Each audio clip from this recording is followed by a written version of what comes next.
Welcome.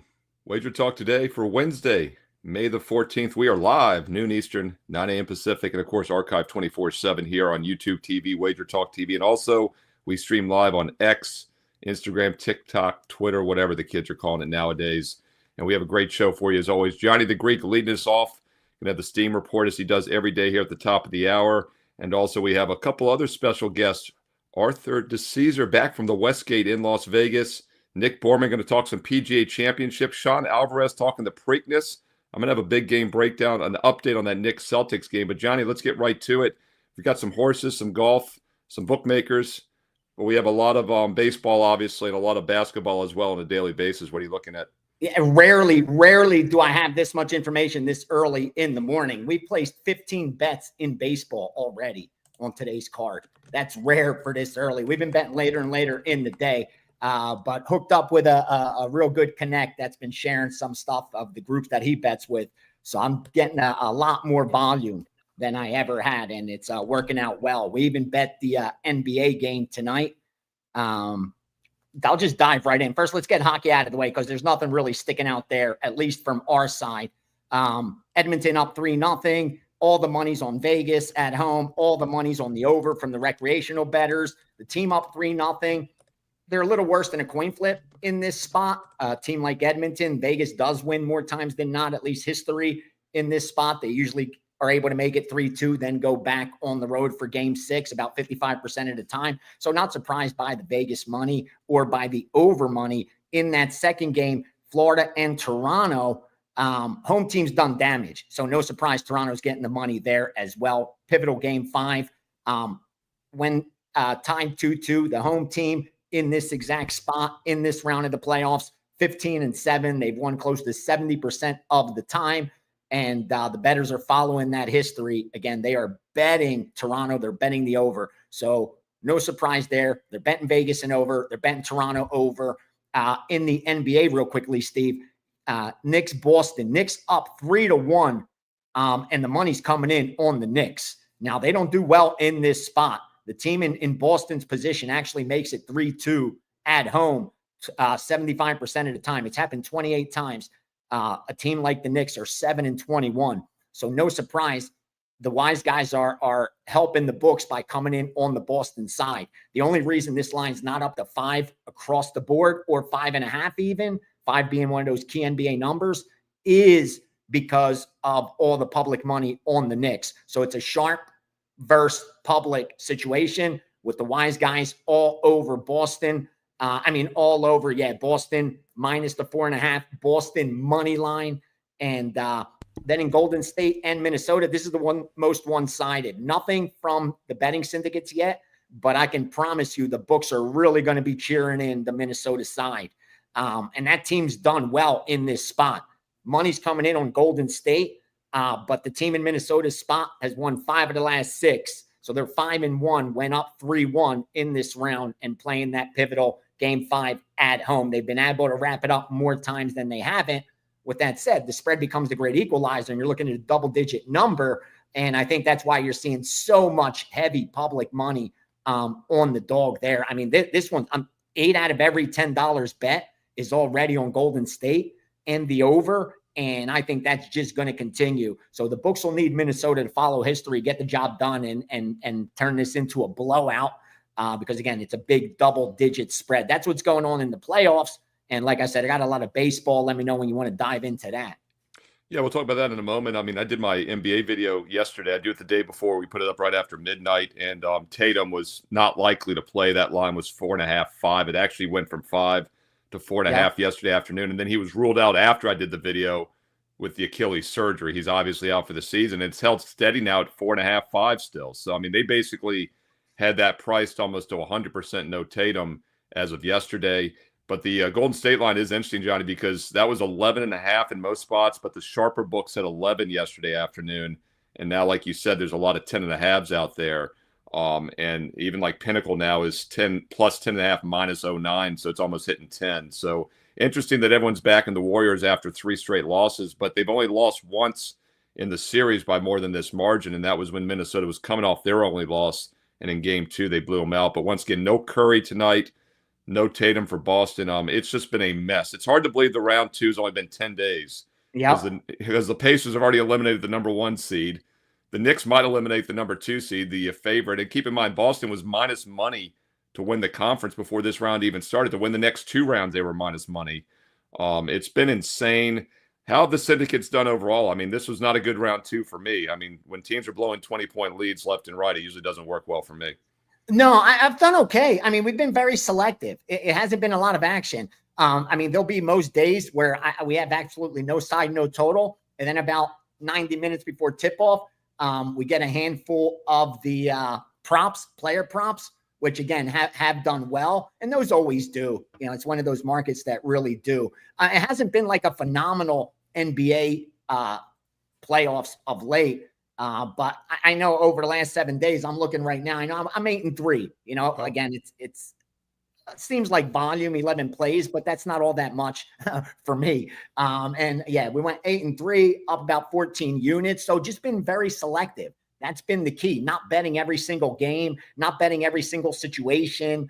You know, you get a lot of that must wins. We tend to avoid those or bet the team that's not in the must win situation. We've done good fading those must-win teams. Because, again, it's usually where you're getting the perfect storm for value.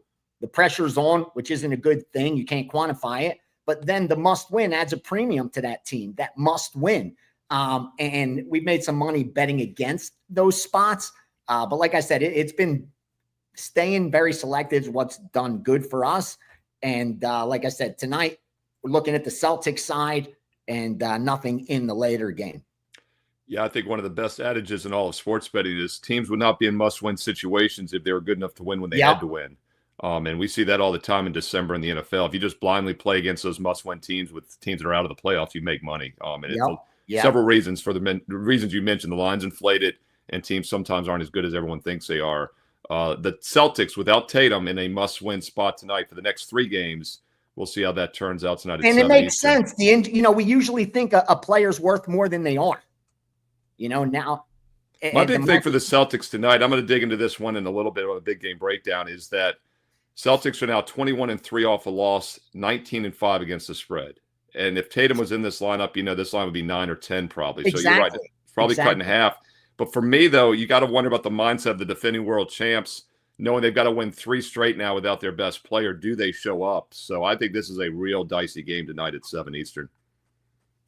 Yeah, for sure. For sure. I mean, listen, their back's against the wall. No one thought this was going to happen.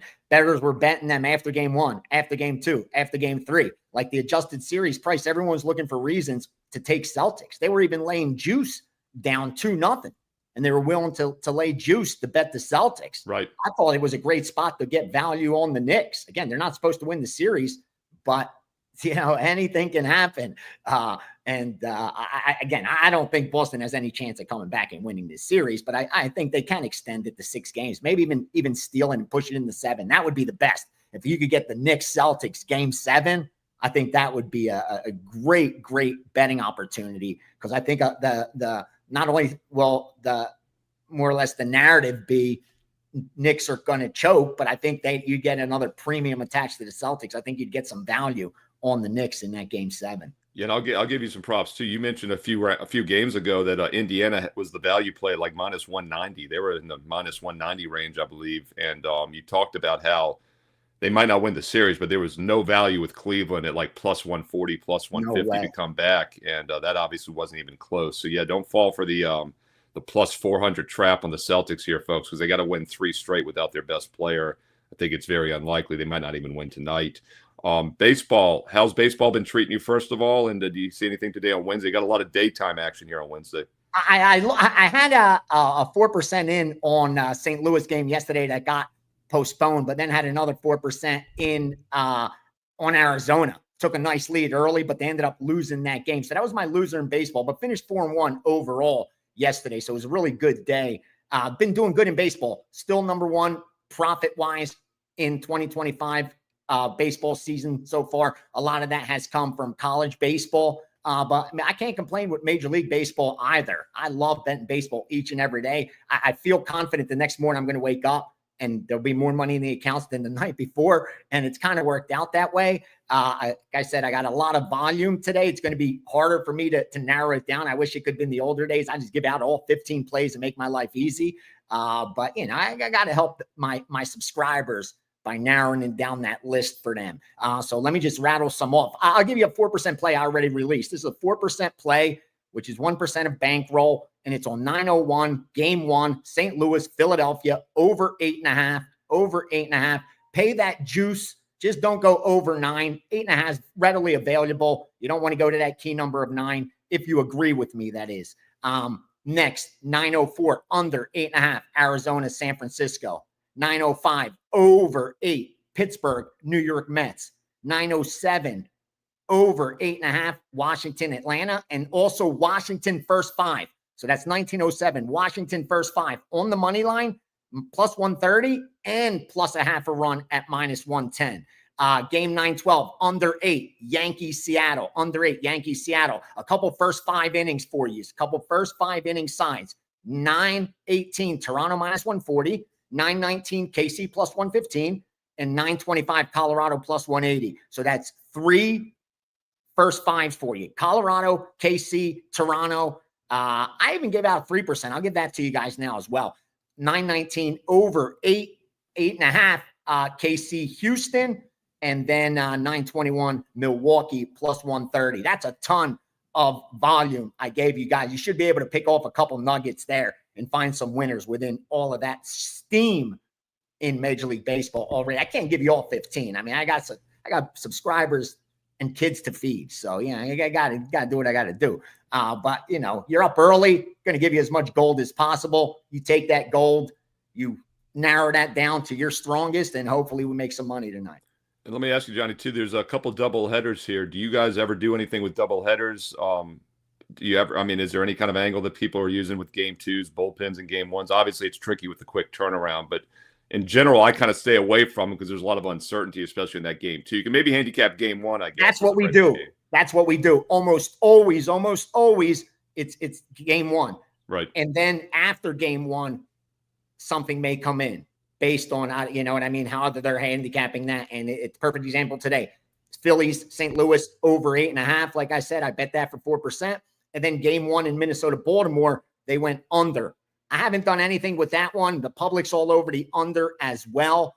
I know there's a lot of 8.5s, I think, on that line, that one. So I think a lot of the value is extracted if you can't get that 9 on the Minnesota and Baltimore, that first game. What about that one, Johnny? It's showing Baltimore is undecided still. And I'm looking at the odds logic live screen right here. It's 9s, and now it's showing Bovada's at 7.5. It almost makes me wonder if they just announced a pitcher or something, or that's just a bad tick on the screen. Are these guys listing pitchers in all these games nowadays? Yeah. Do they play some action? I mean, how do you play these? Yeah, it's always, I'll look right now just to confirm. Because that is strange right now to see. I don't know if that's a bad number on the screen or not, but it's showing 9s. It's got Bovada all of a sudden at 7.5, but it's showing undecided for Baltimore. And that's where these, you know, these double. Well, I'm sorry, I'm looking at game 2 there on the Baltimore game. They're showing undecided. This is where, you know, yeah, we're always listening. You know, that's always a live listening. line. Yeah, I'll tell you what that is. The Baltimore game just started 5 minutes ago, game 1, and they've got the live line on game 2. So I think it's a glitch in the system is what threw me off there. But here again, this is what we're talking about the confusion of double headers, right? Because game 2's got an undecided. Game 1's already started. They've got the live line on the wrong screen. I'll let them know. And I do that with my subscribers, Steve. I list everything. Right. With the pitcher, because most of the handicap is based on the pitcher, even though they're not going 8-9 innings like back in the day. Right. Still, most of the handicap is based on the starting pitcher. And rarely are we betting a money line for the game and not also like let me repeat that. First 5. Rarely are we betting the first 5 and not betting the full game. Right. It's usually a strong, when I see first 5 end game, that tells me that's a very strong position. And it's just a way to get more money down. It's kind of like in college basketball. I see the groups that I'm working with put in round robins. Like we always say, parlays are negative EV, but it's so hard to get money down on college basketball totals at that good number because the numbers move so quickly, so significantly. So a way for them to compensate for that is by parlaying little 3-team round robins, 3-team round robins. And, they say sharps don't parlay. Sharps, if there's a way to get more money down, and that's the only way to get more money down, it's exactly what they're going to do. They're going to parlay it. They're going to round robin it, just as a way to get more money. And whenever I see first five and full game, those tend to be the strongest, because it's not a handicap just of the first five. It's always a way to get more money down. Yeah, that's interesting, because years ago, I remember when I first started decades ago, I saw some numbers where if you have a high enough win expectation on a play, you're actually better off doing parlays, but it's got to be like in the 60% range, I think. So it's probably not very realistic, because everyone thinks they hit 70, 80%. I mean, most of these plays have a 55% edge. You can make a lot of money. But if you get, I forget where the cutoff is, but it's like in the low 60s, you're actually mathematically better off risk reward wise to do two or three team round robins. And the tricky thing, of course, like what you're saying, is you got to get those numbers at the same book. And that's tricky, because to do a 2 or 3 team parlay, you got to have the advantageous number. That's why you can't argue that parlays are great bets. Right. Because in what world are you going to get the best line on all 3 bets at the same property at the same time, when we already know that the goal is to shop? You want to shop. You want to shop. So that's going against everything. That's why when I argue with guys about parlays, that's the only thing I bring up. Like, how is it, in what world are you getting the best line possible at the same time at the same property? It's almost never going to happen. Yeah, and that's exactly why I say the key to long-term winning is money management and line shopping. Picking the right side or total is third on that list, because you could theoretically flip a coin. If you're getting an extra point on every play you're making, you're going to have an edge. You're going to have a 53 to 55% edge. Gianni the Greek, always enjoy it. He'll be back at noon Eastern tomorrow. What do you have going on at WagerTalk.com? Going to have a playoff package coming off a nice isolated steam move yesterday in the NHL. And baseball will be up. I didn't make a package for the early game just because it's such an early game. I've said I'll give it out here on Wager Talk today. That's the over 8.5 St. Louis and Philadelphia. But I will have a baseball package once I get finished narrowing down what I still think are the strongest out of all these 15, 16 plays. And while we're doing this, a couple more came in as well. So just a busy day of firing, man. Wednesdays are usually like that. Thursdays is more laid back. That's the travel day. So it's kind of like the the storm before the calm when it comes to Wednesdays. Yeah, Thursday's always a little bit of a light day. And then Friday, I think, is a great betting opportunity for baseball when they start the 3-game homestands. But it's Gianni the Greek. He'll be back every day here at noon Eastern. And check him on Last Call this weekend on Saturday at 11 a.m. Eastern live here as well. So hit subscribe and hit that bell for an instant alert, so you know when these shows go live each and every day here on Wager Talk TV. And we got a lot of great content to come still. Going to talk PGA Championship with Nick Borrman. Going to talk the Preakness with Sean Alvarez. We've got Art DiCesare in a couple minutes from the Westgate Superbook. But I want to give you a quick big game breakdown, old Teddy Covers style, on an update for you on the Knicks and Celtics game here. I'm doing every NBA playoff game every day here. Free videos for you. If you're finding it useful, thumbs up, like, comment below. Do the videos the day before. We get them up right after midnight. And when I did this video yesterday, we did not know the status of Tatum. But as I mentioned earlier, he is officially out. He's actually undergone Achilles surgery since I did the video for this game yesterday. Yet the line has not moved much. It was 5. Now it's 4.5. So it was pretty much 95% priced in that Tatum was not going to play tonight.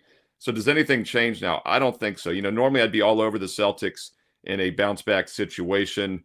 We had a big play with them in Game 2 off a loss in Game 1. They had a 20-point lead. Should have won that game by margin, but they found a way to blow. We came right back with them in Game 3.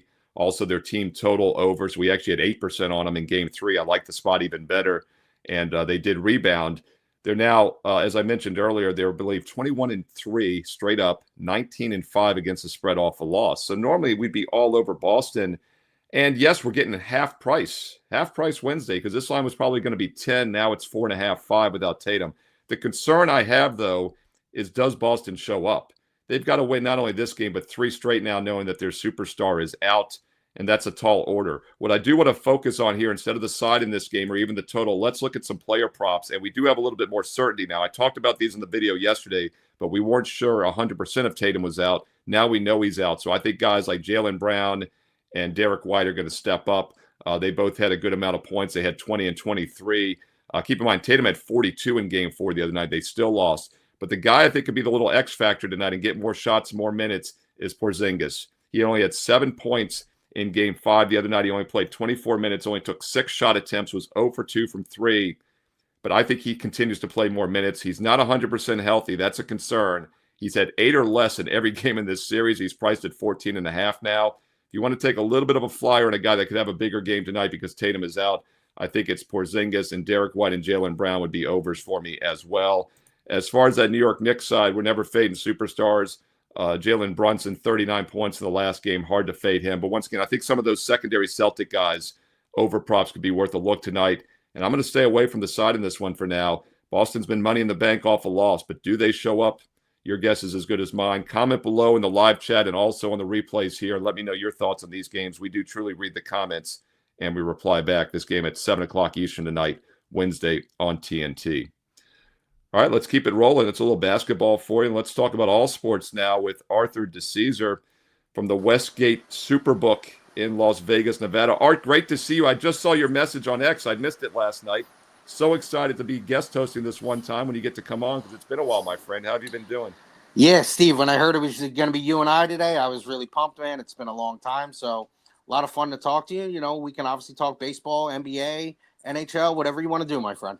Yeah, let's stick with the NBA theme. You know, you just heard my thoughts on the Celtic game, and it's been bizarro world for me in round 2. It's been the longest 10 days I've ever felt of round 2 because we had the Celtics twice last week, the Cavs last week. All 3 of them blew 20-point leads and lost outright. How crazy have the NBA playoffs, or maybe more specifically round 2, been for the books? Has it been good, bad, neutral? No, they've been crazy, but they've been good. And I heard you and Gianni talk about how after every Celtic moment, game 1, game 2, game 3, everybody kept buying back in on Boston, whether it was buy-in on them for the next game, buy-in them on the series price. When they were down 0-2 and their conference odds went up a little bit, NBA odd title odds went up a little bit, they kept coming back in and in on the Celtics. So obviously right now, we weren't even going to be really a loser on Boston to win the conference or the NBA championship, but it was crazy how the bettors just said, we're not worried about this. Boston will figure it out. And especially after they, quote unquote, figured it out in game 3, then you saw a flood of money come back in on Boston. You know, basically after being down 0-2, they're a minus 130 favorite still in the series. They win game 3. Then they become a $2 favorite to win the series. So, you know, even above that. So that's been the craziest of the series. You know, the Pacer one, not as much. We've had sharp bettors come in basically a lot of these games and bet the Pacers. The Cavs and a lot of these favorite teams carry the day as far as money line parlays go. So when some of these big favorites like the Cavs and the Celtics lose outright on money lines, it really helps. And for us, we try our hardest to protect ourselves a lot of times on money lines. If maybe there's a 250, we might be 265. We might go up a little bit because we recognize, especially with the small sample of games in a day, 2 NBA, 2 NHL, and they're going to mix it with baseball, they're going to look to bet these heavy favorites, and they're going to be basically the lead dog in their, you know, parlays. So we've been trying to do that, the hardest we can in these playoffs, and it's worked out. That's very interesting, Art. I just pulled up the Odds Logic live screen here to look at Superbook compared to the other books, and you guys are a little pricier on Boston tonight, around minus 190, with the markets like 175 to 185. Yet, you're lower than a lot on Minnesota, minus 500. Some are minus 520, minus 530. And, you know, Gianni just mentioned how public Golden State appears to be. Is that a little indicator that you guys are getting some action on Golden State also? We have gotten action on Golden State, and you're right. We went to 550. It was $6. Warriors took money at 11.5, now 10.5 as well. Been very public. The Warriors are still a public team. You know, after this whole Curry run of the last, 6 to 8 years, the Warriors have stayed very public. Total's gone down, which was sharp. Anything you see sharp in the NBA on a total going down is always going to be sharp money. We were 204.5 last night. We're now 203 on that game. The Knicks Celtic game, outside of all the stuff I just talked about, there's really nothing to report on the game because now everyone's jumped ship on Boston, and they're not going to get in on New York now, so they're just probably going to leave the game alone. When you look at the game tomorrow, Thunder and Nuggets, we've seen some under money come in already from 218.5 to 217.5 for that pivotal game 6. Yeah, let me ask you real quick. We'll move to baseball here in a second, but these adjusted series prices, like I'm looking right now, you've got Minnesota minus 3,500, lay 35 to win 1. Golden State take back is 16 to 1. Obviously, a nice little house edge built in there with like a 2,900 cent line. But do you get any kind of action on these on either side? Is it always maybe a flyer on the dog? Does anyone ever lay the 1-35 on something like that? They never lay the big numbers, Steve, but Gotcha. that's more what it is. It's more a $5, $10, $15, $20 flyer on a big dog to come back. And you and I both know, if you really break it down most of the time and you do a 3-team money line parlay for a team like Golden State, you probably get better odds. But a lot of times, the public bettor who's in there for the weekend, in there for a couple of days, they might not understand that. So they just see the number. They say, hey, let me bet 1,600 or whatever the case may be. But we always are like this. Even though, quote unquote, maybe the series is over, we're not going to not have a line. We're always going to have a line until it ends. Yeah, and I've always said the true odds are probably somewhere in the middle there in that 2,900 cent split. And you can do the math. I can do the math real quick. We just said they're 4-1 tonight, right? They got to win the next 3 in a row. They're going to be 4-1 at least in Game 7.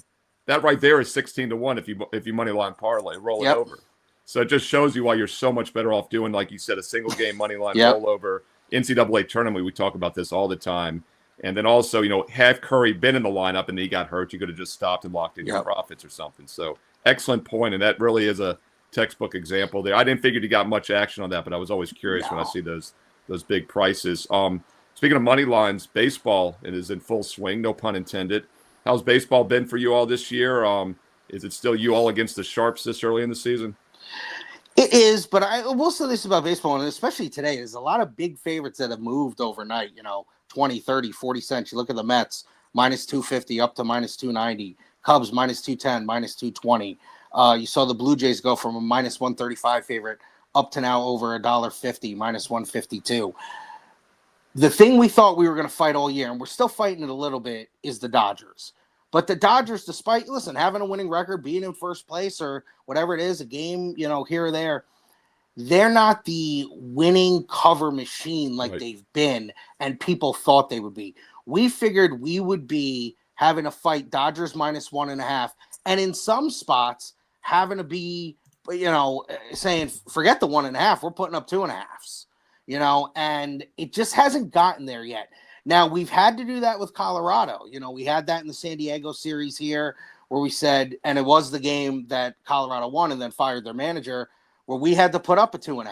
And that is something that we might have to do on all these Rocky games if they get to approaching a $3.50, $4 favorite. We might have to throw the 1.5 out there and say, hey, we're going to 2.5 because that's just what it demands, because obviously they were getting blown out in all these games. But overall, baseball has been pretty good to us. Yeah, Johnny mentioned that yesterday. I was coming on right after him with Andy Lang, and he said the Dodgers were up like 1 unit on the season. And, of course, last night is a $1.90 favorite. They lost outright 11-1. So I think they're about even on the year, maybe down a little now. He said the Mets were up a bit. What other teams have you had? Has there been any future action? Any teams that have been popular you guys might have some liability on? I think the most popular team has been the Cubs. The Cubs were pretty popular, Steve, in the offseason. They were, I want to say, plus $1.20, plus $1.25 to win the division. By the time we opened the season, they were minus 110. So we took good money on them to win the division and then open them. You're not getting any plus money when the season opened on March 27th. Now, obviously, they've had a really good start to the season. Milwaukee hasn't been that great, but, if you still look at the standing, it's not like the Cubs are running away with it. But you have seen a lot of Cubs, not only division bets still coming in to win the pennant, to win the World Series. And I will say this about the team that might be here in a handful of years, and they beat the Dodgers last year. Yep. The A's have been spunky, and the A's have been really good. And I think people who just look at how bad they were a couple of years ago don't realize how good they are with that young talent. The public still is going to fade them, but the sharp guys look for spots to take Oakland, Sacramento, Vegas, whatever you want to call them. So the A's have been spunky. That's a team I think keep your eye on, and I think them to make the playoffs. I know we still have 100+ games to go. I don't think that's crazy because the American League's not that good. Yeah, well, the AL West, they're in second place right now, and there's only 2 teams with positive run differentials. It's actually Seattle and Houston is behind them. But it's so funny. I was going to ask you about your A's. Do they get any action? I mean, now that they're getting closer to Vegas, they're moving their way down the California coast towards Vegas and Sacramento now. They are. They got that cool little Las Vegas patch. If anyone has seen, anyone watched any A's games, Good that's pretty AAA cool. team there as well. Yeah. I've been to a game out there when I was there 3 years ago. The altitude. I think they got a little altitude in Sacramento somehow. That's a hitter-friendly park also.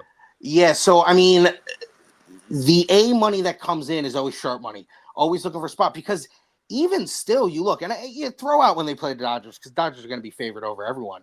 But the A's are still underdogs in a lot of spots. Right. I mean, you just look at them in spots where they're underdogs, and I get it. They played the Yankees at home. They didn't look great. And when they play the Dodgers, maybe when they step up in the big boy class, it's going to be a problem. But they're a team when I think they play everyone outside maybe the top 2 or 3 best teams in baseball, they got a shot to beat any of those teams. Yeah, just looking now, the Dodgers right now are up 1 unit for the season. The A's are up about 2.5 units is all they're up, surprisingly, even though they're 22-20.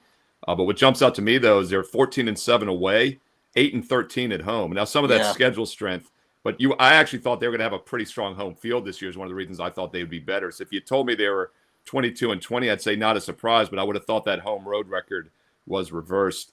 Art, real quick on the way out, we're going to talk a little PGA Championship with Nick Borrman and also the Preakness with Sean Alvarez, but any thoughts on either one of those? Obviously very public events for 2 sports that you probably don't get a lot of public action on normally. They are. I'll touch on the horsing real quick, the horse racing. There's really nothing on it. You know, when the guy who wins the Derby is not going to be in the race, nobody's going to bet the race. It's load management. It's like the NBA, man. And listen, I'm not one to speak on horse racing. I know nothing about it. I'm such a novice. I bet 4 horse races a year, so what do I know? But it obviously kills us from a bookmaking standpoint on the handle. Now, people will still be in there on Saturday and bet the pari-mutuel, but, you know, we like to put up futures and we like to put up things of that nature, and, you know, that's just not going to get any money in the pool. As far as the PGA Championship goes, from what I heard from the great Jeff Sherman, as everyone knows, that's Golf Odds. He is, you know, the golf, you know, expert of the world, basically putting up these odds. We want to avoid the 2 big favorites. We want to avoid McIlroy and we want to avoid Scheffler. If we can avoid those 2 favorites, if anyone else wins the tournament, as we sit right now, we'll look pretty good on the PGA. Awesome info. I'm going to ask Nick about that coming up right next and see what his thoughts are. If there's some maybe long shots that could help out the Superbook in Las Vegas, Nevada. Art DiCesare, he is a great follow on Twitter at ArtDice21, ArtDice21. He is the risk manager at the Superbook. And what else do you guys have going on in town? I know you do the reduced juice come football season, right? Do you do anything with the NBA or any other specials going on right now? NBA playoffs, reduced juice, -108 for the playoffs. We did awesome. we did -109 on sides throughout the regular season. Playoffs are doing -108. I'm sure by the time we get to the NBA finals, we'll even tighten that a little bit more. 10-cent splits on the NHL, 10-cent splits on MLB. And as always, if you're in town, you need any information, whether that's to get seats, sign up for the app, sign up for our football contest that will be coming up starting July 1st. Don't feel like you can't come in and ask for me, and I'll pop out and I'll give you a couple minutes. And as Prez will tell you, the louder you yell, the quicker Art comes out running. That's the key. Don't be afraid to yell in the Superbook, only when you win. No, but seriously, he's a man of the people, Art DiCesare. Ask for him by name and let him know that you saw him on WagerTalk Today when you asked for him. He'll come out a little bit quicker if you do. You don't need to yell, but just mention WagerTalk Today. That's the keyword that gets him moving. Art, have a great weekend. It's really cool to catch up with you, man. It's been too long, and we'll catch up again soon. Yeah, Steve, I hope we do it again pretty soon, my friend. And thank you. You know, thanks for everyone for listening always. And, you know, giving nice comments. Always get a lot of nice comments. Never say anything about that in the comments. But, you know, I appreciate everyone because I love coming on and doing this. Well, you've been with us from the start. I mean, we've been doing WagerTalk Today like 4 or 5 years now. You've been with us since pretty early on. So always love having Art DiCesare on from the Westgate Superbook in Nevada. Be sure to ask for him by name when you get to Las Vegas. And once again, we're going to talk the Preakness a little more in depth with Sean Alvarez in a moment. But first, let's talk about the PGA Championship with Nick Borrman, our golf expert at WagerTalk.com. And Nick, I think you probably just heard what Art had to say. They want to avoid the 2 favorites. So I'll throw that to you. What are your thoughts? Are either of those guys in your mix, or are you going to look for some long shots? Those are the 2 guys. If you're going to play them, it's pretty much, you know, you can't spread much else besides them. Andy and I do a Tea Time show every week, which is up now. You can watch that video now. We I'll say I was complaining a little bit about the pricing, and I get it from the sportsbooks situation. Yeah, Scotty and Rory, and even Bryson for that matter, are getting so much attention. If you take their implied value based on the odds that are being provided at this point, it's over 50%, right? So the problem with the rest of the field, though, if they really want to get people off those players, they're not giving back. The next tier should be priced they're in the 20 to 1 range. They should be priced 30 to 1 or higher. They're not getting any real value on the other guys. They didn't adjust. So it's a little bit of a, well, what else are you going to do? Yeah, I mean, I think, Nick, what you have to do in that spot, right? Because the problem with future odds, like in any sport, is that I've always said they're all yes bets. You know, and some books do give you the no option, you know, minus 220 no, plus 180 yes. But like you said, if they're going to really discount the 3-4 favorites, they're not necessarily giving you the value back at the other end. I mean, there's a few books around the world that do that are real bookmakers, but most of them aren't. They're shorting you on everything. So you got to get a little more creative. So, I mean, what else do you look at? Maybe top tens, matchups? How else do you play it? Exactly right. Yeah, with the majors, they have a lot more options throughout the week anyway. But my favorite is your top 10 and top 20. It takes, you know, you got to obviously be good to win a tournament, but you also need a lot of luck. And to get it right any given week, it's difficult, obviously. But if you expect somebody to play well, top 20, top 10 usually can provide pretty good odds. In this type of a tournament, where it's a major field and really the cream of the crop rises, even those can be not as, let's say, sexy. But matchups are always a good option. And really, Andy does very well with round scores. You can watch, like on the first 2 days, there's such a big, 156 players in the field. You can kind of watch the morning wave, for example, get an idea how the golf course is playing, and then start to look at the afternoon tee times before they go out and say, oh, round one score. Looks like it's playing pretty long and hard today. The round one scores might be generated to like, hey, let's look at some overs for the afternoon. So you can kind of, you know, dabble into those type of markets. But I tend to stick with the leaderboards. Give me someone that you're looking at for like a top 10 or even a top 20 maybe. And once again, do you split it among the two just to kind of cover yourself, or is there a rationale for going one or not the other? It depends on the caliber of the player.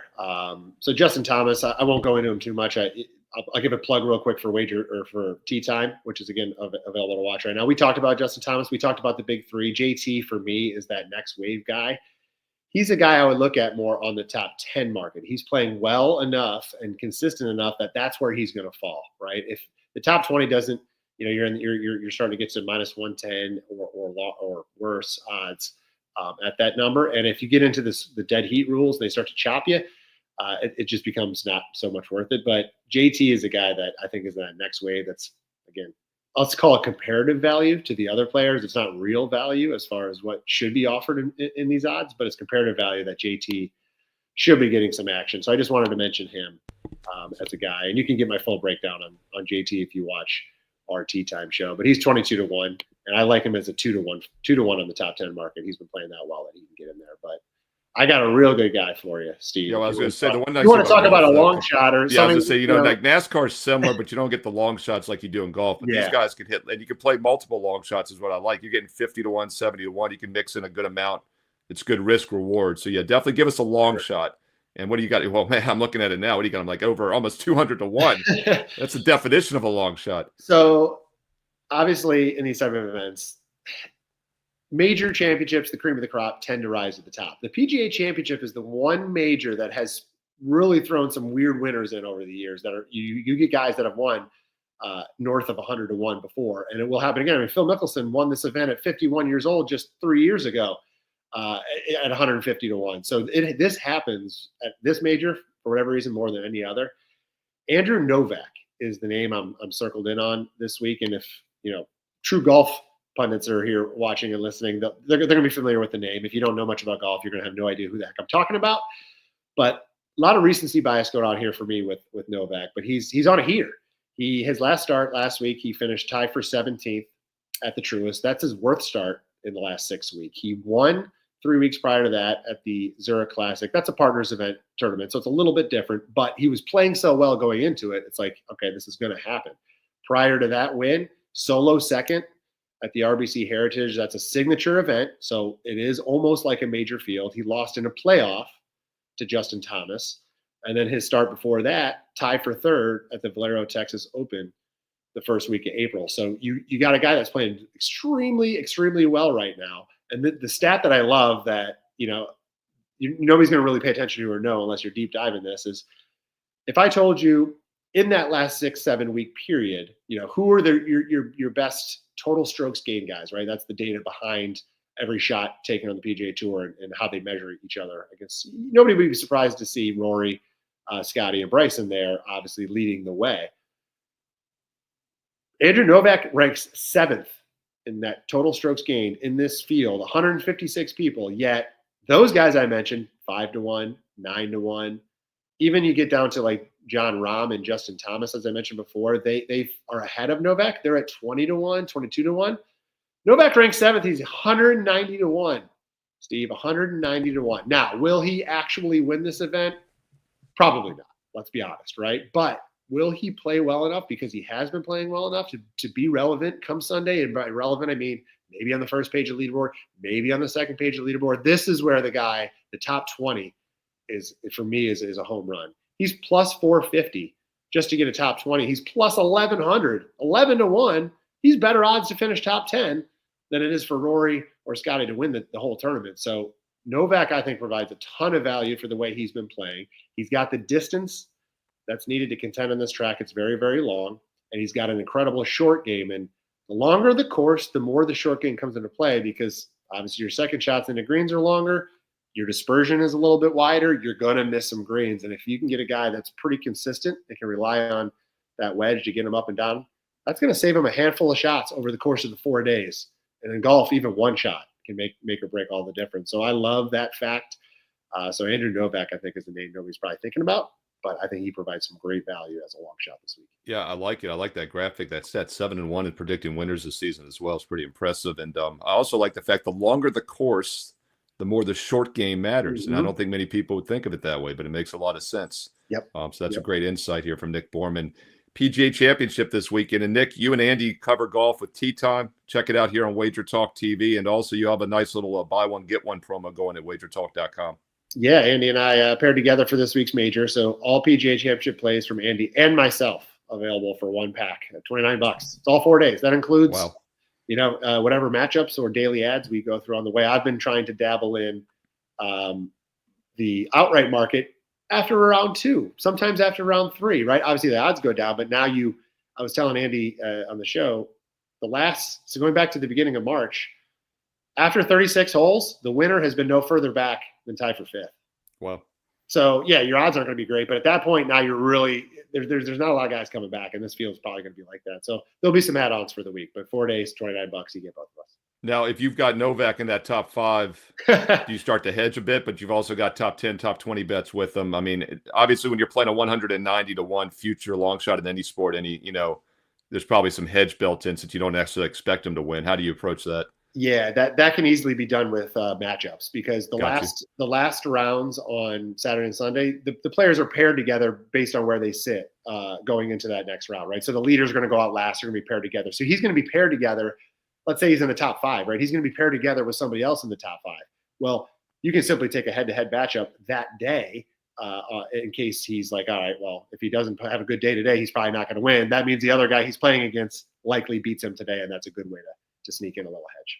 Awesome. Yeah, I forget that they changed the matchups round by round based on who's near the top. So, yeah, once again, that's a 4-day package. It's not like it's a one-day event that you get it pre-Thursday and you're done. It's 4 days, 2 cappers, $29 total for both Nick Borrman and Andy Lang for the PGA Championship. That'll get you covered from start to finish, truly Thursday through Sunday. It's available right now at WagerTalk.com.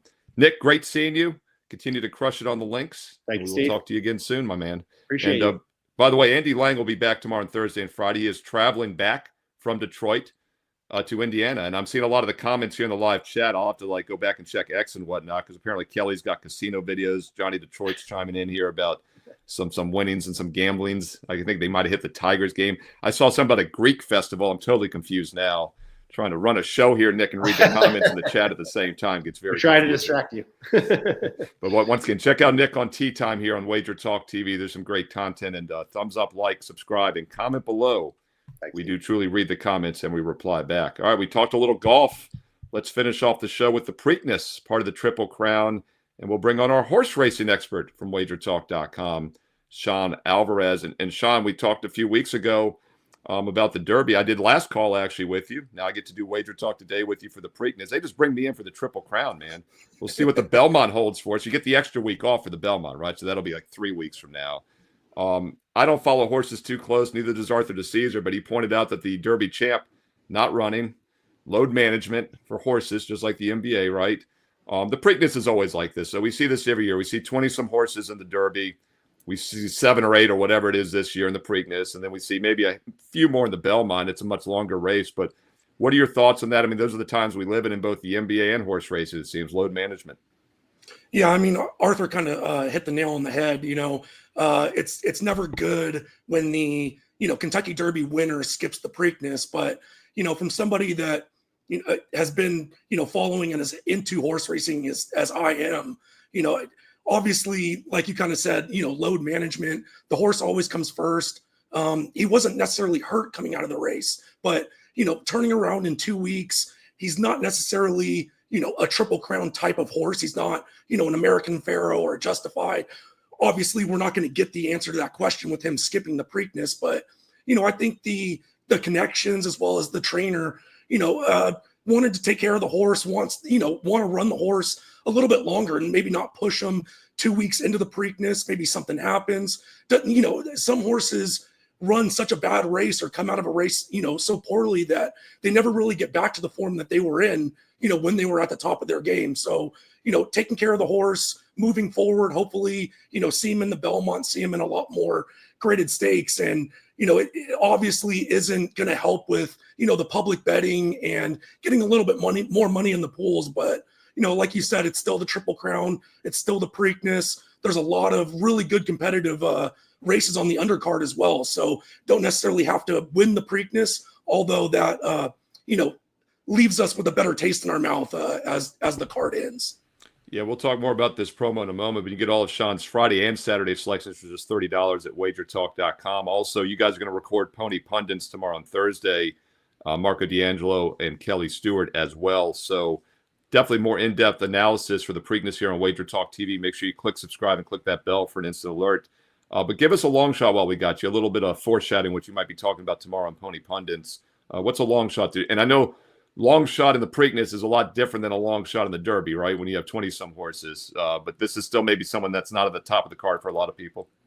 Yeah, unfortunately, I'm not going to give you a 190 to 1 long shot. Yeah, it's a little different than Nick golf. Just gave us. But I kind of like the horse on the rail, the number 1 goal oriented. This is a Baffert trained horse, and he's won this race a record 8 times. And that's not just because he's entering his horses. He picks his spots well. And this horse ran on the Kentucky Derby undercard at Churchill Downs 2 weeks ago. So Bob obviously liked what he saw from this horse and, chose to wheel him back 2 weeks later. So, like we just mentioned with the Kentucky Derby horse kind of getting a load management, Bob obviously saw this horse fit coming back to the barn and is wheeling him back in the Preakness, gets Flavian Pratt, who I believe is the best jockey in the country. He's got really good hands, and better yet, he's got a really good mental clock, kind of understanding not only how fast his horse is going, but how fast other horses are going. And if you look just on paper, it really looks like he's going to get in a speed duel with the number 8, Clever again. I almost wanted to say Clever Oriented, mix them both together, but Clever Oriented's breaking from the 8 post. He's going to have to not only break well out of the gate and be quick, but he's also going to have to clear horses, including the number 1, who I believe is the fastest horse out of the gate. So I think Jose Ortiz is a lot smarter than that. If he tries to clear and go head to head with this number 1 rail horse, I really think they're going to go way too fast, too early. So I think he's going to try and sit off. And just 2 years ago, we saw National Treasure, another Baffert horse, kind of get, a walking the dog kind of mediocre pace fractions. And if Clever again, is worried about that with Jose Ortiz, I just think that maybe we can get a slower pace. Flavian doesn't have to go as quick up front. And if he gets those slower fractions, I don't think he's coming back to the field. They're going to have to go get him. And I like that price at 6 to 1 on the number 1 goal oriented. I always love horse names because they always have to be new and unique. Goal oriented is a very nice name. I like that. And it's the 1 horse. I like the number. So once again, a little bit of a long shot at 6 to 1. Sean Alvarez says goal oriented in the Preakness this Saturday. And once again, as you mentioned, Sean, the undercard is where the value is. Multiple races Friday and Saturday. And you've got a nice $30 package for each of those right now at WagerTalk.com. Tell us about it. Yeah, so I've got my full card selections, which you can kind of use as more of a guide for you. It's every race on both Friday and Saturday card, all 14 races, and it's going to be my top 4 selections, as well as kind of a mix mash of different suggested wagers that I like. It's going to include pick 5s, even the pick 6s, which I don't necessarily cut my teeth on as far as value. They're great for kind of more of a jackpot type of bet. So I also have my full card wagers that I like to cut my teeth on in more of exactas, daily doubles, pick 3s. They're going to be a little bit more, I wouldn't say extravagant, but a little bit more in detail to try and get, the prices that we like to get on these type of Triple Crown races. Yeah, once again, the undercard has great value, and those pick 5, pick 6s, yeah, they're long shots, but risk a little to win a lot, and there's a lot of sharp professional horse bettors that do those $1 trifectas, exactas, pick 4, pick 5s, and you got to lose a lot by the nose. You got to be in for the long haul if you're doing that. But once again, if you want to have some fun with the Preakness, you want to make some money, Sean Alvarez has a huge package for you for both Friday and Saturday, $30 each at WagerTalk.com. Sean, great seeing you, and you will be on Last Call, I believe, again this Saturday like you were for the Derby. So once again, check out Pony Pundits on Thursday, and then also I believe you'll be back Saturday morning on Last Call here after 11 a.m. Eastern. So a lot of horse talk from Sean Alvarez this week here on Wager Talk TV. All right, that's it. We got Gianni the Greek. We had Art DiCesare. We had Nick Borrman. We had Sean Alvarez. I'm Steve Merril. Andy Lang will be back tomorrow. And don't forget, if you're liking these shows, make sure you're subscribed. We have over 200,000 subscribers, so I'm sure you have, but just double check. But consider clicking that bell as well for an instant alert when these shows go live. And also when the free play videos are posted every day. I've been doing every NBA playoff game every day. I will continue to do so. And also a lot of free baseball plays. I'm going to have a couple free baseball games up for you this afternoon as well. So click subscribe and the bell for an instant alert. And thumbs up, like, positive comments in the live chat, and also post show in the comments below on YouTube. We do read the comments and we reply back. If you'd like to get my personal best bets for Wednesday night, they're available on my page, Steve Merril, WagerTalk.com. And I forgot to mention, we have a couple special offers going right now. All sports specials, 3 days for $49 or 1 year for $3 a day, $1 a play, and no promo code needed in either. And with that 1 year, you also get an added 25% bonus coupon that you can use for the next year on any other plays and packages for the next 365 days. So once again, yes, you're locking into a capper for a full year, but you're getting a 25% discount on any other picks you buy, including 5%ers for the next year. This is a great time to get on board and take a true investment approach. So if you want to start light, that's fine. 3 days for $49. But if you're ready to get on board and take a true investment approach, the 1 year all access has got a huge discount right now, $811 discount, and it includes a 25% bonus coupon for the next 365 days and nights. Check it out right now, WagerTalk.com. And you can also get to my page quicker, Steve Merril, WagerTalk.com with shortcut WT.buzz/SM. Thanks for watching. Stay tuned. As you know, there are more great free videos coming up next.